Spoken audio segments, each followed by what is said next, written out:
আমরা দেখি মেয়েদেরকে আল্লাহ রাব্বুল আলামিন কোরআনে কারীমে যে হিস্সা দিয়েছেন প্রত্যেকটা সম্পদে, মেয়েরা যখন কন্যা হয় তখন কখনো কখনো বাবার সম্পদের অর্ধেক পায়, আবার বাবা যদি হেবা করেন, দান করে দেন, তাহলে পুরোটাই পেতে পারে।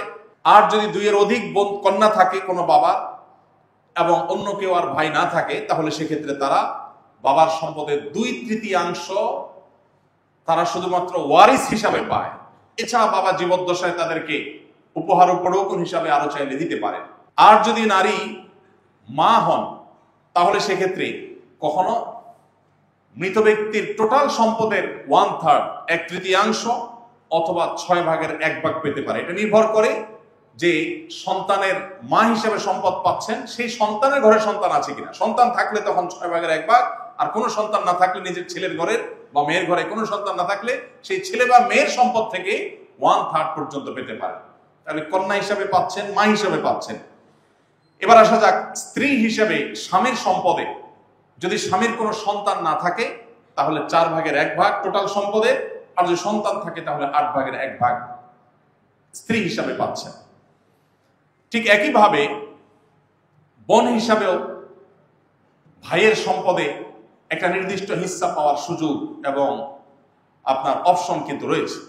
তাহলে নারীরা আপনি দেখবেন স্ত্রী হিসাবে সম্পদ পান, মা হিসাবে সম্পদ পান, মেয়ে হিসাবে সম্পদ পান, বোন হিসাবে সম্পদ পান, সর্বাবস্থায় সম্পদ পাচ্ছেন। একবারে 100% থেকে নিয়ে কখনো 50%, কখনো 1/3, কখনো 2/3, কখনো 6/1, কখনো 4/1, কখনো 8/1, সর্বাবস্থায় পাচ্ছে। সব দিক থেকে সম্পদ পাবেই পাবে, এটা নিশ্চিত। আবার বিয়ের সময় স্বামীর কাছ থেকে মোহরও পাবে। তাহলে পাওয়ার ক্ষেত্রে সব দিক থেকে পাইল। ব্যয়ের ক্ষেত্রে কত % দায় আছে মেয়েদের? কোনো দায় আছে? আপনি ছেলে মানুষ, এতক্ষণ মেয়েদের পক্ষে বললাম, আসলে আপনাদের পক্ষে একটু বলি। ছেলে মানুষ বিয়ে করতে গেছেন, মোহর আপনারা দিতে হবে, স্ত্রী দিবে না, স্ত্রী নিবে শুধু। এরপর বিয়ের পর প্রথম শ্বশুরবাড়ি যাচ্ছেন, স্ত্রীকে সাথে নিয়ে প্রথমবার বেড়াতে যাচ্ছেন, মিষ্টির টাকা কে দিবে? স্বামী। শরিয়ার নির্দেশ, এটা বাধ্য, বাউন্ড, স্বামী দিবে, স্ত্রী না। আবার শ্বশুরবাড়ি থেকে নিজের বাড়িতে ব্যাক করছেন, তখন ফলমূল মিষ্টি যাই কিনেন, এটা বিলও কে দিবে? স্বামী দিবে। তাহলে ব্যয়ের ক্ষেত্রে 16 আনা হলো ছেলে, আর আয়ের ক্ষেত্রে সব জায়গা থেকে আয়ের অপশন আছে কার? মেয়ে।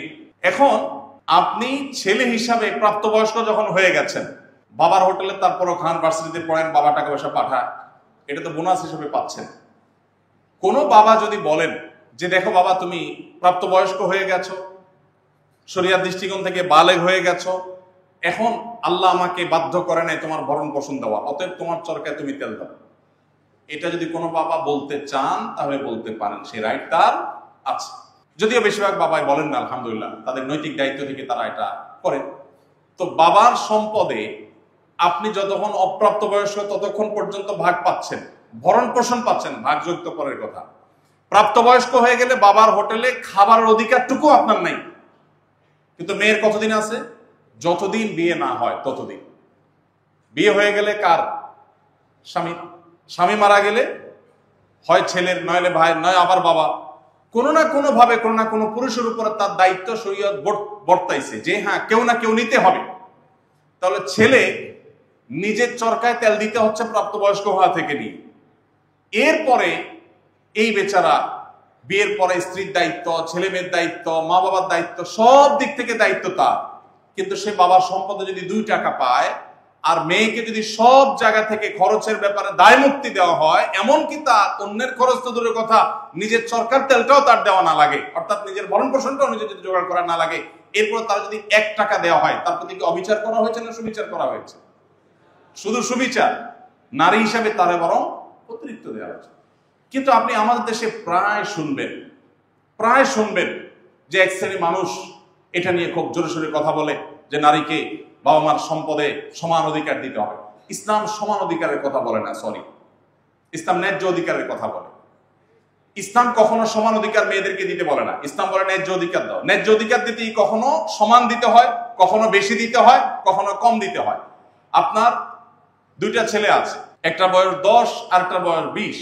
সমান অধিকার যদি দিতে যান তাহলে জামা কেনার সময় দুইজনের জন্য একই সাইজের জামা কেনা লাগবে। আর যদি ন্যায্য অধিকার দিতে চান তাহলে যার জন্য যেটা অ্যাপ্রোপ্রিয়েট হবে তার জন্য সেই সাইজের জামা কিনবেন।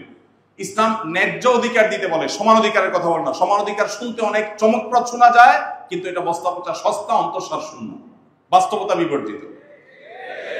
আপনার দুটি ছেলে আছে, একটার গায়ে জ্বর এসেছে 102, আরেকটার গায়ে এখনো জ্বর নাই। সমান অধিকারের দাবি হলো দুইজনকে ঠাসায় নাপা খাওয়াবেন, আর ন্যায্য অধিকারের দাবি হলো একজনকে কুসুম গরম পানি দিবেন, আরেকজনকে শীতল ঠান্ডা পানি দিবেন। এখন কি ন্যায্য অধিকার দিবেন না সমান অধিকার দিবেন, সিদ্ধান্ত আপনার।